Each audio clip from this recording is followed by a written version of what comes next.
president. Hey, friend, if it's a Malawi. Bakil is my daddy. I know, this is where you guys find out for the truth that, Anyways. Ladies and gentlemen, welcome to another episode of the Face2Face podcast. And on this episode, I'm joined in the studio by a guest who has worn many hats, has many faces. He's the son of the former vice president, his special advisor to the previous president. You've walked through so many halls, Q. How are you? I'm great, thank you. How are you? I feel like I haven't done justice to your intro. There's so many more things I can say. Okay, he's a poet. He used to be a rapper, Yeah, producer. a producer, all of that in it. Yeah. Yeah? Which of the faces do you think speaks truest to who you are? Ooh, that's a tough one. I think it depends on the context and Okay. where I am. Yeah, so the introductions vary. If it's more arts, now I think I am loving the title cultural producer. Oh, I Yeah, like that too. yeah, it's Yeah, got sounds that really good. sophistication Yeah, again. it does. Curator, cultural curator. I've heard that one too. Yes, yes. Yeah. Okay. Yeah. So when you say that you're a cultural producer, it's a new term for a lot of people. What does that actually mean? So I'm doing a lot of work in the cultural space, Okay. curating, developing, and producing cultural events, or providing that as a service in the event space. So, for example, at my company, Kweza, we provide arts-based solutions to what other people provide, maybe more corporate-based solutions. Okay. Yeah, so we look at how do we use the arts and culture to provide a solution. Okay. So it's like mainly arts is the driving force for what you do, Yes. primarily. Yes. When did that become the reality for you? When did you make that choice? Have you always been passionate about the arts? I mean, yes, you have been a creative for the longest time, but about passionate about the arts themselves. That's why you're saying I'm old. And I didn't say that. Jeez. I think when I was 9, my dad taught me how to play guitar. Okay. Yeah, when I was 9. He was the first artist that I saw. Okay. He was a guitar I player. didn't know that Yeah, your dad could play guitar. yeah, played guitar. He was a writer. He was a poet. The first poems I read were by him. Oh. Yeah, so every evening he'll pick up the guitar and he'll sing these traditional songs from Ginji, where my mom comes from, as a family. And then, yeah, he started giving me the guitar, teaching me a couple of chords. So that was from 9. And then my great uncle, he was an organ player at the Maula Cathedral. Okay. As well. So he started teaching me how to play the organ. So yeah, it just started from there throughout secondary school, high school, university. Yeah. But I actually thought I was going to be an architect. No way. Yeah. Can you draw? Yes. Is that where it came from, or you actually like designing buildings? I think it was an interest I could draw. So the closest thing that was in my younger, naive self, I was like art, architect. I thought they were Because related. they sound the same. Yeah, yeah. Did you ever actually like try to take a course or something to try to figure it out? I was going to go to Rhodes University. Yeah. And then I came across this prospectus for the Liverpool Institute of Performing Arts, and I was like, hey, this is more in line with my passion. So I applied and I got in. Okay. Yeah. So at what point actually first convinced you that art could be a form of self-expression and also of late, which is sort of kind of like the tangent you're going with, being a public responsibility? What was the turning point for you? Or was there ever a turning point? Or was it just like, this is who I am? I think my journey has been kind of finding myself in an art form and then losing myself and then finding myself in another. So I've been through music, ballroom dancing. Yeah, yeah, high school days. Yes, No. yes, yes. You know, this podcast, every time I'm learning new things. Yeah. Okay. There are pictures as evidence, but they will never see, the light of day. Now, you know what? Now I think this is going to be our mission to actually find these pictures and not out you, but share them with the world. It's part of history, cultural production. Yeah, on a good day, on a good day. Yeah, and then theater as well. Yeah, but I think in terms of self-expression was when I was working as a music producer and songwriter and writing songs for people. And then with time, I wanted to know how it felt like to put my own voice to my words. Okay. Yeah, and then poetry became the best thing ever. Yeah. Interesting. So you've talked about your upbringing and the different, stages that you went through. What was it like? Because I can only imagine what it was like. You grew up in such a powerful environment with a father who was the vice president at the time, first vice president after democracy. What was that like? What is that environment like? I think people just have this misconception of, oh no, it's just fancy and fun and everything, but what was that even like? Ooh, maybe he had always been in government from as far as I can remember. So my dad was a career civil servant. Different ministries, served as treasury as well. I think, yeah. And then got promoted to secretary to the president and cabinet, now known as chief secretary, in the Kamuzu time. And then he got fired. That was, I think, 1989. And then he got fired in 1991. So that was a very Yeah. crazy time as well, Okay. politically and life-wise. Yeah, so it's despite post 1994 when he was appointed vice president for 10 years. Yeah, appointed and then elected, because in 1994 there was no such thing as running mates, except, yeah, I think the next election, that's when running mates were introduced. So it was different. It was different. Most of the times I was not here. Okay. Yeah, I would come for holidays. So I was in actually when he got appointed, I was in Liguni Boys Secondary School. Really? Yes, Okay. in Form 2. Okay. I didn't Yeah. know when he was that old at school. Okay. Yeah, wow. no, it's quite old. An interesting story. There used to be this history teacher, but he passed away, Shame. who used to, I think, bully me, now that I think about it. Because when I was there, I was the son of a rebel. Oh. Yeah, so he used to make all these comments 'Cause that was just about after my your father. dad was fired and everything. Yeah, Okay. yeah. And then it was announced on radio that he was appointed. Yeah. Yeah. Hey, this man was pissed off. Awkward. Yeah, I was just like, In your face. yeah. So, and I actually thought that, see now, madala VB8, kuti Liguni Boys, kuja nyimbo za mawivo zijanchad. Yeah. Kuti maybe I'm gonna go to St. Andrews or another Yeah. school or Bishop Mackenzie. No, I stayed finished. there. I finished Form 4. Really? Were you getting special treatment? Because I mean, were No. people like afraid, like, no, No, there was no special you're treatment. better than me. No special treatment. better than and me. I think there was an instruction that I should not get any special treatment. Really? Yeah. That's crazy. You're better than me. You know what? Let's not get into what I would do. So post all of that, then after you finished at Likuni and everything, was your dad, since you said that he did teach you how to play the guitar when you're younger, he was your primary musical influence, was he supportive of you actually pursuing the arts as a thing? Or was he like, no, before you get into this, focus on a real career of sorts? No, very. I would say I have done the things that I've done because of the kind of father that I've had, not only to me, but also to the rest of my siblings. My brother studied art as well. So as a family or as parents, they've always supported us and encouraged us to, follow our dreams. But just, whatever we did, we just do it to the best of our capabilities. And also the institute I studied, both institutions, yeah, they were not cheap. And people thought he was crazy to, Send pay you all there. this money for his son to study music. Yeah. Do you think you'd have still gone down the same path if life had turned out differently? Like if you weren't the son, if you weren't a Malewezi and you, dare I say, did not have the privilege, do you think your life would have turned out the same? Who knows? Yeah? Who knows? But still, I would have been in the space. Yeah? Yeah. You think it's a nature over nurture thing? I think I'm a very stubborn person. Okay. Yeah, I was known in my younger days, I was known to be quite stubborn. Okay. Stuck to my guns, yeah. Let me also give a big shout out to my mom. Okay. My mom, I think, was a voice of reason as well. She negotiated a lot of things because when I was in high school, I was doing my A levels, geography and biology, because I just wanted to do the least subjects.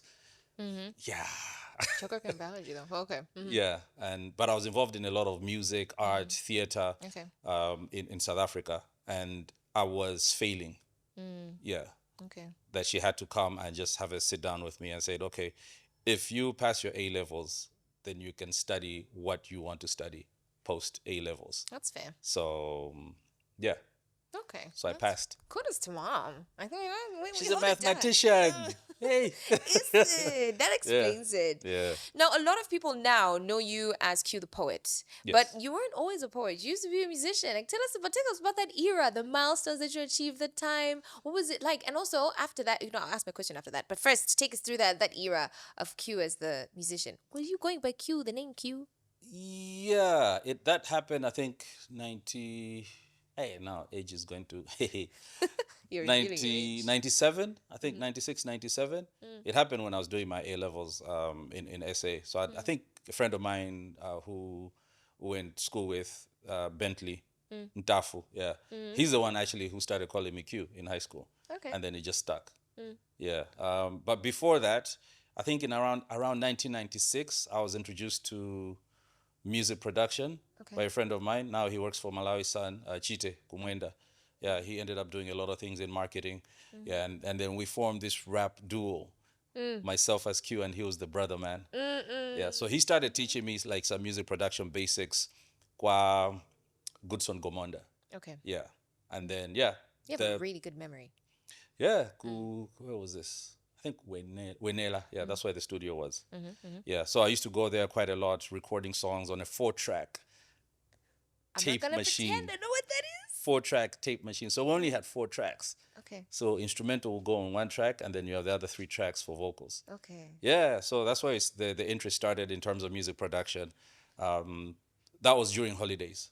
Yeah, and then after that, when I decided to uh, pursue contemporary music production academically. So I was accepted at the Liverpool Institute of Performing Arts as the first African ever in the history of the institution, No. 1999. Okay, go you. Yeah. Okay, okay. Flex. No, no, hey, you earned it. Flex on us. Uh-huh. Yeah, and then after that, the Academy of Contemporary Music, much closer to London. So that's where like things really took off. Yeah, but when I was in Liverpool, that's when I met Marvel, and then we formed Real Elements, just the two of us. And then a year, there were 4 of us with Plan B and Pastor David Galilani, then known as Sticks. Yeah, well, his real name then Jerome. Yeah, and then I worked a lot also for a production company called Giant Productions Okay. as a music producer and songwriter. Okay. So apart from Real Elements and making hip hop music, my actual job was writing songs and producing music for different acts in the UK, in Germany, in Korea. Yeah. Okay. Wow. Like, nobody would have known. What was it like being a part of a hip hop group? I'm genuinely curious, especially back in the day, because now it's the music industry now is so different. I think it's dare I say, it's crowded with people focusing on the people and less on the music, like the Yeah. people as more about the person than the artist. What was it like back then? Ooh, that sounds wrong. But what was it like? Back then, anyway. It was great. It was all about the art. It was all about the music. Even now, when I listen to the Real Element songs and I look at how old we were, I'm like, hey, we were on some other stuff. Yeah? You know, philosophically, the social issues we were tackling. Yeah, and also some of the beef, because there's a couple of battle tracks there. Yes, there are. Yeah. Uh-huh. Oh, you've been listening. Yay! Eish. Hey, we know this. We have to. It's called research. Uh-huh. Yeah. But it was great. It was really amazing experiences, touring, performing with different acts, having a live band, having a DJ in your live band, meeting so many artists even before they blew up, like meeting Estelle and being on stage with Estelle, Black Twang. There was a band called AIM. Yeah, and then also the crazy parties. Yeah, especially in course. university towns. Of course. Yeah. I can only Yeah. imagine. You've lived life, you too. I know, life has lived me. So why did you guys break up? What's the story there? I think there have been so many versions of what happened with Real Elements. Like whenever there's a music conversation and we're talking about who are the OGs of hip hop in Malawi, Real Elements always comes up. What happened? I mean, you know what? Just tell us. We were young. Your version of the My story. version. We were young, 4 guys, and I think we got to a stage where there were a lot of frustrations, a lot of personal issues had happened, tensions within the group, and somehow everything kind of, surrounded me in a way. I think just conflicts that we could not resolve, and also personal visions, just going in each in different directions, and I think a decision was made that the group should relocate to Malawi. But I had work. I had a production deal. Yeah, so I couldn't come with a. So I got out.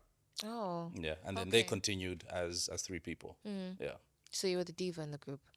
possibly. Yeah. It's kind of sounded like it. So when you came back to Malawi, why didn't you guys just reconnect and start again? No, I think Too much time had passed? so many things had happened. It was amatijani kalabanja chani differences. You reconcile about That one. differences. Eh? Okay. Yeah, Okay, yeah. that's the way to put it. So was that the moment that you were like, okay, I'm done with actively doing music. Let me move to poetry? When did the shift come? The shift. Ooh, the shift happened. I think 2004, 2005. I being in the studio like every day. You don't. It doesn't feel as if it was work. So I think I burnt out. Oh. Yeah. But then, who knew what burnout was? And also, I'd gone through a crazy experience in 2004 when I came back to Malawi just to be with my dad during the campaign because he stood as an independent candidate. So a lot of things happened. I think, yeah, when I went back, I really could not just pick my life up from what I'd left. So pretty much I crashed and then decided to come back in 2005. I thought I was going to go back. I thought I was going to just be here for a while. And then I started rediscovering Malawi in a different way, seeing all these opportunities and realizing that I had hit a ceiling in the UK. That yes, I'd done all these amazing things, but I wasn't going to rise any further. Yeah. But there was this huge opportunity, huge support here. So from 2005, yeah, onwards, I decided to just settle back and focus on building in Malawi. What made you feel when you say that you hit the ceiling? Why couldn't you have done what you did in Malawi while you were in the UK? Was it more about the support system that you had back home compared to how it was in the UK? Yeah, support system, also having my family here and also having access to things like land, property that is impossible, that side. Yeah. Okay, so why did poetry give you that music ultimately didn't? Um, Because I Honesty. haven't heard you say anytime that you're gonna drop a song anytime. No, it just stopped. Yeah. No, because I was a producer. So my job, I was not rapping in the songs, except maybe these elements where I was forced to drop a verse. I knew you were going to say, nah, we heard you. Can I say anything? Yeah. So poetry, I think, gave me honesty. It gave me authenticity. Didn't have to be cool or anything. You could be strong. You could be defeated. You could be vulnerable. You could, you could be anything. And I think it gave me that freedom. And also because I had a theater background, it was much more natural as a form of expression. Yeah. So your writing touches on societal issues. You talk about anxieties, you talk about national identity, you Yeah. talk about love. Where do the stories come from? Is it you just being creative or there's an actual source in your life? Tumweleka imali. The pressure is getting worse. I think inspiration comes from three areas. That's for me. I think it comes from my own experiences, internalizing other people's experiences, and then just creating those experiences from, I don't know, the clouds. I think that's where creativity is. If you cannot imagine a situation and write from that and create art from that situation, then hey, it can be tough. Yeah. I was gonna ask that, like, have you ever had a piece that challenged you to write and to perform? Yes, actually, there are poems that I've never performed, but I'd like to. Okay. I think I've got one poem called White Sands, which talks about racism Okay. here in Malawi, especially along the lake. Some of the things that happen there. The I've never sexual performed tourism. it. Yeah, yeah, yeah. That one I've loved to perform, but I've never brought myself to performing it. Do you feel like you step on too many toes? No, I've stepped on toes. Okay. Yeah, Yeah, because that's not your character. You've never cared about that. yeah. But one that actually eventually loved performing is the unapologetic apology. Yeah, which is like an apology for all the injustices that have happened to women at the hands of men.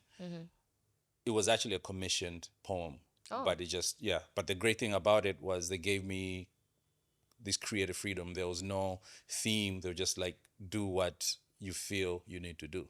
Yeah. So So where did that message come from then? actually the process of writing the poem, where I would start, and I say it in the poem actually, that the easiest thing to do is to talk about the strength, resilience, and other such positive attributes of a woman. That's easy to do. And that was actually my process of writing the poem. And then every time I would write it, it would feel fake. Yeah. And then I realized that so much has happened. Ndingobebes. Okay. Yeah. That's a beautiful way to put it. Yeah, that the most important thing was just to take stock as men and say to our sisters, our mothers, our daughters, our aunts that we're sorry. Mugomba? Anyways, It gets me in trouble every time. I can imagine. Yeah. I can imagine it does. So as a composer and like you've said, you've been through so many different channels and so many different spaces. What do you think separates a songmaker from a composer? Songmaker or writer? Let's go songwriter. Songwriter. Now, I think they could be one of the same thing. I think it depends on a particular set of skills, because even in the songwriting process or songwriting team, you have people who have different strengths.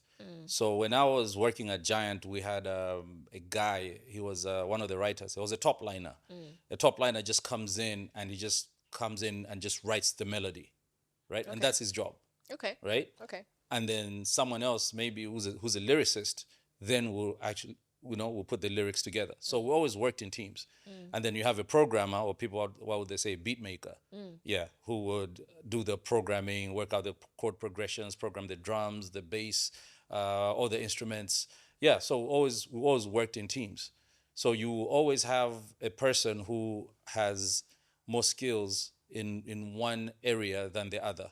Personally, for myself, even as a music producer, I was more of a musical producer.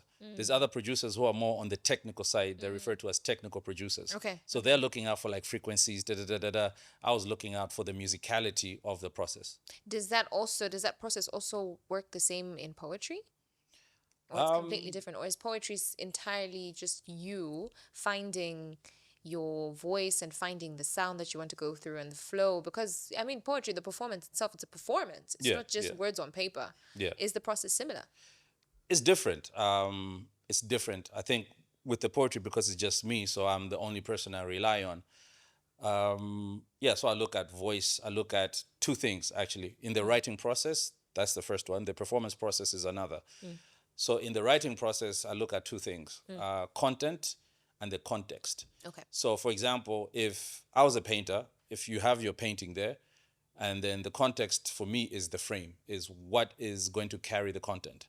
So you could have a love poem, that being the content, but the context in which you put it in, which is the how you present it, is what I spend a lot of time working on. Yeah. Do you think that that's a common process here in Malawi, the two processes you've just explained? Because the first one sounds really detailed, like working with the song producers and everybody coming together to make a complete song. And like you said, your process that you follow, no shade thrown at anybody, but do you think that this is something we do here in Malawi? Is it a common practice? I think some people do it. Creatives who have been working together for quite a while. Yeah, I think some do.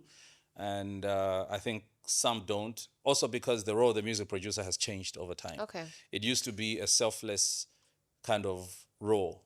So, and like for myself, one of the best, not because we share the same surname, is Quincy Jones. Okay. He's been behind so many songs.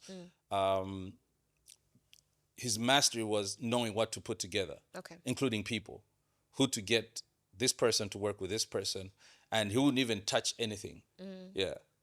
But that was production. It's actually like we could say creative project management, knowing what components to bring to the table. Yeah. So, but then it changed because the producers also started becoming the artists, in terms of the brand. So then you started getting what tags on songs, Yes. Dark Child 99, yeah, Neptunes, and Yeah. instead of the producer crafting the sound around the artist, now the producer had a sound that the artist had to Like and actually modify themselves to. Okay, so it's really been like the producers have started moving from being in the back Yeah. to wanting to share the stage in the front. Yeah. Okay. I mean, I don't think that's a bad thing, but at the same time, I feel like you're right. Like there should be that distinction between what role you actually want to play. Because I feel like if you want to be in the back, you really should want to be in the back. Yeah, it also depends on the kind of music. Not that that's wrong, but it's just how things have evolved. Yeah. It's just the natural evolvement of things. Yeah. So you've said that your poetry has been a point of self-expression and you found your voice through it. That's why you love it more than music. Lately, you've used your poetry as a mirror to society. So what do you think Malawians often overlook when it comes to the power of art in shaping national conversations? I think the gap is actually having those conversations. Okay. Yeah. In what way? As in, you could be moved, and and I think a lot of times it ends there. Okay. Yeah, those conversations. I don't know if we are afraid of having tough conversations, or having conversations without things getting personal. Yeah, which is another big thing. But not saying that those conversations are not happening. I wouldn't know. Also, I think as an artist, you also have to know what your role is. So my role is to create art and put it out there. How it's received and how whatever conversations or questions it asks, that's no longer my responsibility. Yeah. So then how do you balance emotional honesty with social responsibility? Eish, guys, mafuso. Eish. I'm sorry, but this is face to face. This is what we do. I mean, to start with, balance itself is a farce. Really? Yeah. You think? Yeah. Okay. Yeah, I think a lot of us, it's a pendulum, You are this and then you Yes. swing. Yeah. Yes. It's So never really. in the middle Yeah. and that no, yeah. So even when people say, "Oh, how do you balance all these things?" Being a father, being this, I'm like, I don't. Something always suffers. Yeah, and that's the truth. But would you then say, because even as much as you'd say it's always swinging in this way, there's always an even number of times it's in either direction. So isn't that balance in and of itself? I think it all depends on the time. So I don't think there's that balance. I think as an artist you need to respond to the times. Okay. Right. So like now we've just had our elections. We've got a new government. So as an artist now I start asking myself, how should I respond? Do I reflect what's going on, or is my job to project a better future and be part of that conversation? So those are questions that I ask myself. So it all depends on the seasons and responding to the season. Yeah. But then again, also another angle of it is your personal expression. When we've said like your topics and where the inspiration comes from, and versus the social responsibility of you have a voice, you have a platform, you have a responsibility to use that platform in a positive way. There are people whose experience is different from yours. Yeah. In that case, isn't that also a form of finding balance where you borrow stories from somebody else's struggle and use your platform to share those stories? Oh yes, definitely. I do that quite a lot. As I mentioned earlier, that the inspiration comes from my own experiences, other people's, and then also just kind of fabricating experiences and writing from those. So yes, the stories are everywhere. Yeah. So we found the balance. Yeah. Well, you find the balance. Yeah, the stories are everywhere. Each poem is different. Each poem will tell you how it wants to be written if you listen to it. Man, that just sounded so Poetic. poetic. And Oh my artsy. goodness! Like it's such a. Oh, Ish. You know, it's a problem when you invite poets onto like, can you not be eloquent? You know, this is why I'm really trying to keep my questions so Solely. deep. Tiye ndifusane mafuso awiri atatu mchishewa. Chabwe. Kuti mwina anthu ena ave. Jokes, guys. I'll fail. Ah. Now let's move on your from your creative side. You served as the special advisor to the outgoing president on creative industries. So what realities about that position were there? Like, what did it look like? I think it's something when the special advisors were announced, everybody had their own impression of what it's going to be like what the roles are going to look like. What was it like? It's a very short position, but it's still. Yeah, I mean, to start with, it's a position where you don't get told what to do. You know, you're appointed because you are an expert in that space, or you're a leader in that field. So the job is, you know what to do. You know what to advise the president when it comes to Creative that space. industries. Creative industries. And yeah, so the biggest job was, how do we make sure that there is political will in terms of the development of Malawi's creative industries? And yeah, and I think there was. Okay. Definitely there was a lot of political will, a lot of support as well. We not even from when I was appointed, because I was appointed about what, April 17th last year. Yeah. But looking at what had been achieved even before my appointment was actually quite notable. I mean, for example, just for some figures, when it comes to copyright-based industries and the intentional policy of, I know it's been a bit of a touchy subject, of the blank media levy and what that did. So figures, between 2014 and 2019, the total amount that was distributed to rights holders, mostly musicians that time, was about 318 million. Okay. Yeah, from 2020 to 2025, it was 5.6 billion. Billion. And B. Billion. Yeah, can get the figures from Kosoma.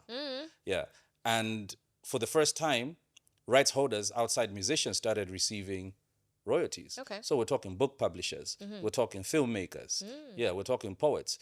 Before, usually it was musicians. Yeah, and not to say that that policy came with the previous government. It actually started before that. But the political will of implementing those policies, making sure that there is continuity, was one thing that was key. Yeah, and also on the legislation, the National Arts and Heritage Council bill was a huge milestone. Like, people have no idea how impactful, once we have that council, is going to be. Yeah, and it took us 13 years. Wow. To finally get that bill into Parliament. Wow. Yeah. That's crazy. What was the biggest eye-opener for you being in that role? That as much as I was appointed to be special advisor to the president on creative industries, there was that in any other duties. Yeah? Yeah? Yeah. So one of the, I think, most fulfilling assignments, and it is going to, I hope you're going to hear about it, that I was given, was to be the point of contact for this program called Mama, which is an emergency transport system for pregnant mothers and newborns. Okay. Yeah. Way to switch. Okay. Yeah, yeah. So it had like all these So it's going to be like a foundations. national thing? Yes, it's going to roll out. It's in Tanzania. I think they're trying to roll out in Kenya. Yeah, but when it came to Malawi, the whole process of how it happened in Malawi and the speed at which it happened, yeah, like even the funders were really, really surprised. Now, let me ask you a bit of a personal question now. When you were appointed as a special advisor for creative industries, there are a lot of creatives in the Malawi creative industry. Then now, going forward and in the past, and I'm sure there's some who felt they were more deserving of the role than you. Did you ever have any awkward moments with people who felt like, why is Q the one in this role? Is it just because, because it's connected, it's because it's a Malewezi? Did you get that? No, that has always been a lot of the things. Yeah, not even for that, but a lot of things that have happened in terms of things that are pushed, opportunities that I've gotten. So that's part of the narrative. That's fine. So you didn't have any awkward altercations with anybody about this? Or is it just They like, you don't- know, those, I guess, yeah, you're yeah, used they to don't it. say it to me. I'm used to it. Don't say it in my face. Yeah, but even afterwards, even after the MCV government, yeah, there was still people go, hey, mukabwese maprado, hey, da, da, da. Munabwenza? Hey, tinakabwesa. Oh, okay. Hey, Chabwin, hey, chabwin, chabwin. tinakabwesa. Sitcom. So, if you were to design a blueprint, let's Yeah. say, ideal scenario, everything is equal, zote zuenda. If you could design like an ideal scenario, an ideal blueprint for strengthening Malawi's creative economy, what would it look like? Your wish list, like let's call it your wish list, or in fact, let's even narrow it down. What would be some of the first few things you'd want to do? Infrastructure, In what sense? as in infrastructure in the creative space. Um, we are in Blantyre right now. Name me 3 art spaces that are accessible, that are operational and accessible. Jacaranda Culture Center, the French place. I don't know how to pronounce the Blantyre name. Cultural Center, Thank which you. is still being renovated. Yes, but it started functioning now. Like as of this recording, the weekend is like a whole function that they're having. It is accessible, and Kabula Diaries. Oh, the cinema. It's a creative space as well now. Yeah. So at least I know That's 3. Blantyre. I know 3. Lilongwe. I'm not a longer person. Ah. Well, yeah, please. I'm doing this interview. Solely. Yeah, so infrastructure. So basically places that are accessible and affordable for artists to go, and whether it's to network, develop opportunities to co-create, places that artists can call home. So a lot of artists now perform at BICC if they want to do big shows. It's a conference facility, right? And even sometimes how things are put together are not really like tailor-made for the arts. So purpose-built infrastructure I for thought the you were art gonna say space. Kweza Arts, but okay. Yeah. Nanga munganori advertising yeah, kulikweza. Sure. So more spaces like that. Yeah, more spaces like that nationally. Okay. And also looking kwena wudi which area of Malawi is producing what. Right? So for example, if you go to Mua, Chaku Dedzoko, they produce amazing woodworks, right? That is like their thing. Yeah. So identifying. That's at the Mission, yeah. Yeah, yeah. It was. I think I did a school trip there, Tiliana. Oh, you went to the museum? Yeah, definitely. But I think we need to also look at where these industries meet. Like now, I'd say cultural tourism is a huge opportunity. Okay. Mbona's Shrine, there should be a tour company that is bringing people and have the infrastructure of doing that tour. So I could say what indigenous religion tourism. Yeah, we've got all these sacred places. Why do people go to Tibet and all these places to visit their holy places? Yeah, and we have, Okay. yeah. So we need to develop those. Tisazone ngati zinthu zachihunja kapena something that is against our beliefs. No, our Christian beliefs, not beliefs. Yeah. Local things being Zajugunja. No, I mean That's the irony. That's the irony. Yeah. Yeah. So I think there's a lot of opportunity in rooting things in our heritage, in our culture. Yeah, and this word indigenous, it indica connotation again, I guess. Yeah, but yeah, definitely. Kind I of think. condescending. Yeah, it is. I would say that we have to root everything in who we are as a people. So patriotism. Ownership. Yeah, ownership. Okay. Yeah. But the biggest thing I would say to understand intellectual property and move from being creators of IP to owners of IP, because the conversation changes altogether. Yeah. So having been in this space in your role in different ways, you were pretty much like a bridge, essentially. What misconceptions did you notice that policymakers often have about creatives and the young people that are championing the spaces? There's a huge information gap. Okay. Yeah. So when it came to having conversations around the National Arts and Heritage Council Bill, or NAHIC, a lot of young creators and artists still up to date, they don't know what this is. Yeah. And they also don't know like how impactful it's going to be, and the need to push, especially now that we've had a change of government, because this is something that should not Die down. Should not fizzle out because it's a game changer. I'll give you an example for something that would directly benefit visual artists. Now it's law that 1% of construction budgets for any hospitality or public building, 1% goes towards procuring artworks from Malawian artists and artisans. 1%. For the hospitals. No, public building, yeah. Public buildings. Yeah, Okay, yeah. that's good. And hospitality. So yes, if it's a 'cause I remember- hotel, yeah. Yes, I remember this. I remember when they championed it, not championed it, when they put it in place in hospitality, where they said that it has to be Yeah. local art has to be present in any of these hotels. I like that. Yeah. That's good. Yeah. But then now, from the policymakers looking at the creatives, what misconceptions are there? Is it because I think for the longest time, Antamorangari, when you say you're a creative, you was bwana and wajamba, you know, you're maloksi, you man carbon bag suda. But you're not Maloxis. Sole. Don't tempt us to bring up a picture. But okay. yeah, so Yeah. is that misconception still there? Of we can't really work with creatives because as government, you know, that's the barrier that exists. Is it still there? No, definitely not. I worked very closely with the Department of Arts. That's the policy holder.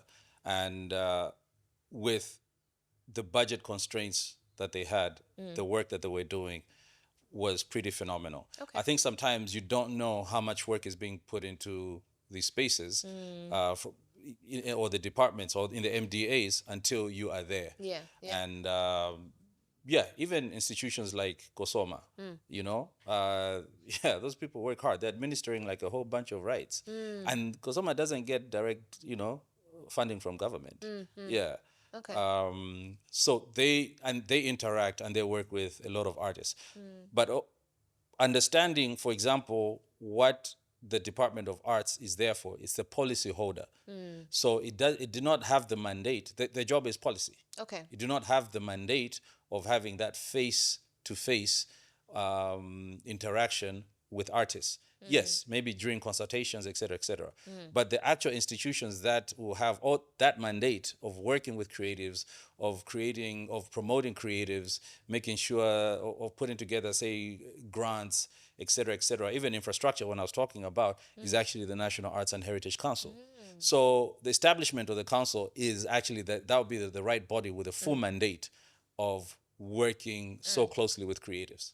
Yeah. Okay, I like that. Now, again, turning the story to the other end, creatives are passionate, and like you said, like when they need a home, they need all these things.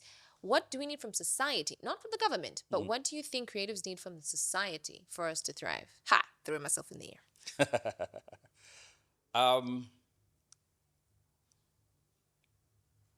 To support, not support, to buy Malawian as a matter of principle. Okay. Yeah. Consuming Malawian creative products. So this starts with our appetite for foreign art, for foreign music. If you go to weddings, all you hear is Nigerian, South African, But then you realize, but when the Malawian song plays, people really go, you know. Yeah. So we need more of that. Okay. We need to consume more of our own because that creates demand and that creates more revenue for the creators.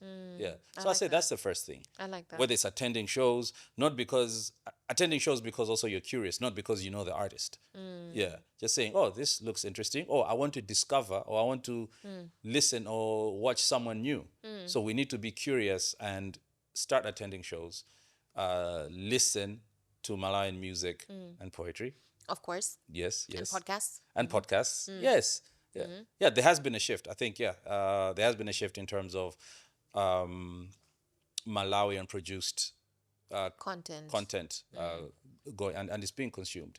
I like that you've put it that way because I was going to ask, what worries you most about our cultural identity as a country and the direction that our cultural identity is taking? Because I think when I've had this conversation with musicians, like when we had Lawi on and we were asking him about this, you know, people jumping onto, you know, continental trends, global trends, what worries you? I think what worries me is or it does anything worry you? Yeah. I think not worries. I think our attempt to have a singular Malawian culture, so to speak. Okay. Because then that uh, the cultural diversity in Malawi is crazy. It is. When you look at a country like, say, Zimbabwe, has two main groups, And they're proud of Shonas, it. Ndebeles. And they're cool with it. It's like, fine, that's Yeah, us. it's two. So it's much more easier for them because, when Tuku music, and the music is different. If you go Bulawayo, the music there is different, and the music in Harare, which is more Shona, is different. So they only have these two major groups to work with. Malawi, we have so many. Oh my goodness. Yeah. So to have conversations about what is Malawian music, it's quite difficult because the influences are so many. Even looking at a tradition like Ingoma, there's differences between Ingoma yagun Chinji, yagun Cheu, and yagun Zimba, melodically and also in terms of rhythm. And that's just one grouping. Now imagine all the others. We put in Alome minimum, you put in Ayao minimum. So we're blessed to have all these cultural influences. And it would be very difficult to consolidate everything and say, oh, this is a Malawian music tradition. Yeah, because whatever it is, it would have, it might sound maybe northern, and people are like, no, this is more Tumbuka. Oh, no, this is Champurega Chimango, Gule Wankulu, or this is more Manganje. Yeah. So do you think the statement is wrong when we say that what's the Malawian sound? Do you think it's a wrong question to ask? I think it's something that we have to continue exploring.